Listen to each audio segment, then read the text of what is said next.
അങ്കമാലിയിലെ ഒരു സാധാരണ ചെറുപ്പക്കാരൻ ഒറ്റ സിനിമ കൊണ്ട് മലയാള സിനിമയുടെ പുതിയ ആക്ഷൻ ഹീറോ ആയി മാറി. പേര് ആന്റണി വർഗീസ്. പക്ഷെ കേരളം മുഴുവൻ വിളിച്ച ഒറ്റ പേര് മാത്രം, പെപ്പെ.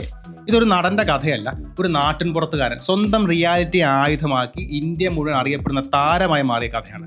2017 അങ്കമാലി ഡയറീസ് എന്നൊരു സിനിമ വന്നു. അതിലെ നായകനായിരുന്നു വിൻസെന്റ് പെപ്പെ. ഷട്ടിൽ പന്നിക്കറ പുരണ്ട് കട്ടപ്പാരയുമായി ഓടി വന്ന സീൻ ഇപ്പോഴും നമ്മൾ മറന്നിട്ടില്ല. കാരണം അതൊരു സിനിമാറ്റിക് ഹീറോയിസം അല്ലായിരുന്നു, വളരെ റിയലിസ്റ്റിക് ആയൊരു പ്രകടനമായിരുന്നു. ആ ഒറ്റ സീന് തിയേറ്റർ ഇളകി മറിഞ്ഞു. അന്ന് മുതൽ പെപ്പെ ഒരു കഥാപാത്രമല്ല, ഒരു ബ്രാൻഡായി വളർന്നു. ഓരോ സിനിമയിലും, ഓരോ ഇടിയിലും, ഓരോ നോട്ടത്തിലും അയാൾ ഒരേ ഒരു കാര്യം തെളിയിച്ചുകൊണ്ടേയിരുന്നു: നിങ്ങൾ റിയൽ ആണെങ്കിൽ ഓഡിയൻസ് നിങ്ങളെ ഒരിക്കലും കൈവിടില്ല. മഹാരാജാസ് കോളേജിൽ നാടകം കളിച്ച് നടന്ന ഒരു പയ്യൻ സിനിമയിൽ ഒരു അവസരം ചോദിച്ച് ഒരുപാട് നടന്നു, പലയിടത്തും അവസരം കിട്ടിയില്ല. പക്ഷെ സിനിമയോടുള്ള ഇഷ്ടം വിട്ടില്ല. ലിജോ ജോസ് പെല്ലിശ്ശേരിയുടെ 86 പുതിയ നടന്മാർ ഒരാളായി പെപ്പെ വന്നപ്പോൾ അതൊരു പുതിയ തുടക്കമായിരുന്നു. അങ്കമാലി ഡയറീസ് വലിയ വിജയമായിരുന്നു. പെപ്പെ എന്ന കഥാപാത്രം പ്രേക്ഷകരുടെ മനസ്സിൽ ഇത്രയധികം ആഴത്തിൽ പതിയാൻ കാരണം അതിന് റിയലിസമായിരുന്നു. അവിടെ അഭിനയം കാണാൻ കഴിഞ്ഞില്ല. പകരം അങ്കമാലിയിലെ ഒരു യഥാർത്ഥ ചെക്കൻ്റെ ശ്വാസവും നെഞ്ചിരിപ്പ് സ്ക്രീനിൽ ഫീൽ ചെയ്യാൻ പറ്റി. അന്ന് പെപ്പെ, അതായത് ആന്റണി വർഗീസ് എന്ന നടനേക്കാളും പെപ്പെ എന്ന വികാരത്തെയാണ് മലയാളികൾ നെഞ്ചിലേറ്റിയത്. ഒരൊറ്റ രാത്രി കൊണ്ട് അയാൾ താരമായെന്ന് പലർക്കും തോന്നിയേക്കാം. പക്ഷേ ആ ഒരൊറ്റ രാത്രിക്ക് പിന്നിൽ വർഷങ്ങളുടെ കാത്തിരിപ്പും കഠിനാധ്വാനവും തളരാത്ത മനസ്സും ഉണ്ടായിരുന്നു എന്ന കാര്യം ആരും അറിഞ്ഞിരുന്നില്ല. അങ്കമാലി ഡയറീസിന് ശേഷം പെപ്പയ്ക്ക് മുന്നിൽ പല വഴികളുണ്ടായിരുന്നു. പക്ഷേ അദ്ദേഹം തിരഞ്ഞെടുത്തത് ആക്ഷൻ സിനിമകളാണ്. സ്വാതന്ത്ര്യം അർദ്ധരാത്രിയിൽ ജയിലിൽ ചാടുന്ന ആളായി നമ്മൾ ആകാംക്ഷയുടെ മുൾമുനെ നിർത്തി. ജല്ലിക്കെട്ടിലൂടെ ലോകം മുഴുവൻ അദ്ദേഹത്തെ ശ്രദ്ധിച്ചു. എന്നാൽ പെപ്പയുടെ എനർജിയെ പൂർണ്ണമായി ഉപയോഗപ്പെടുത്തിയ ഒരു സിനിമ എന്ന് പറയുന്നത് ഒരു പക്ഷേ അജഗജാന്തരമായിരുന്നു. ഉത്സവപ്പറമ്പിലെ ആനയും അടിയും പെപ്പയുടെ എനർജിക്ക് നന്നായി ചേർന്നു.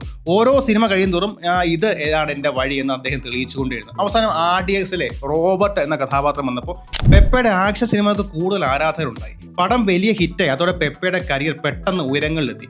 ഓരോ സിനിമ കഴിയുന്തോറും അദ്ദേഹം ഒരു പാറ്റേൺ സെറ്റ് ചെയ്യുന്നു. സ്ക്രീനിൽ ഒരു പ്രസൻസ് വേണം, ബോഡി ലാംഗ്വേജ് വേണം, ഇന്റൻസിറ്റി വേണം, ട്രൂത്ത് വേണം. ഇതാണ് പെപ്പയുടെ സിഗ്നേച്ചർ. ഇനി ആന്റണിയുടെ കഥ അടുത്ത ഭാഗത്തേക്ക് കടക്കുകയാണ്.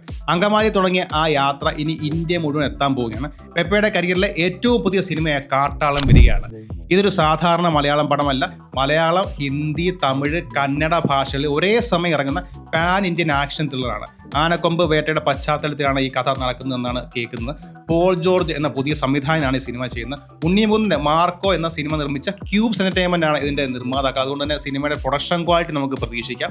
സിനിമയുടെ ഏറ്റവും വലിയ ആകർഷണം അതിന്റെ സംഗീതമാണ്. KGF, സലാർ പോലുള്ള വലിയ സിനിമകൾക്ക് പശ്ചാത്തല സംഗീതം നൽകിയ രവി ബസ്രൂറാണ് ഈ സിനിമയിൽ പ്രവർത്തിക്കുന്നത്. അതോടൊപ്പം കാന്താരയിലെ പ്രശസ്തനായ അജനീഷ് ലോക്നാഥ് പാട്ടുകളും ചെയ്യുന്നുണ്ടെന്ന് കേൾക്കുന്നു.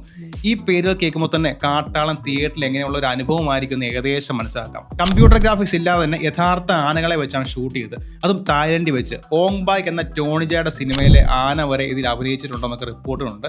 തായ്ലൻഡ്, വാഗമൺ, ധനുഷ്കോടി പോലുള്ള സ്ഥലങ്ങളിലായിരുന്നു ഷൂട്ടിങ്. ഇത് പെപ്പയുടെ പുതിയൊരു തുടക്കമായിരിക്കും. കാട്ടാള എന്ന പേര് പോലെ തന്നെ ആ വേട്ട തുടങ്ങാറായി. അങ്കമാലിയിലെ ചെറിയ വഴികളിൽ നിന്ന് തുടങ്ങിയ യാത്ര ദേഷ്യവും ആവേശവും നിറഞ്ഞ കഥാപാത്രം ചെയ്താൽ ആളുകൾ കൂടെ നിൽക്കുമെന്നും അദ്ദേഹം തന്നെ സിനിമകളോട് കാണിച്ചു തന്നു. ഒരു സാധാരണക്കാരനായി വന്ന് ജനങ്ങളുടെ ഹീറോ എന്ന പേരെടുത്തു.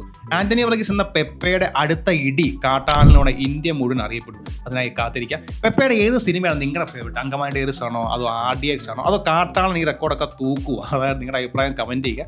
വീഡിയോ ഇഷ്ടപ്പെട്ടാൽ ലൈക്ക് ചെയ്യുക, ഷെയർ ചെയ്യുക, സബ്സ്ക്രൈബ് ചെയ്യുക പ്ലീസ്. Thank you.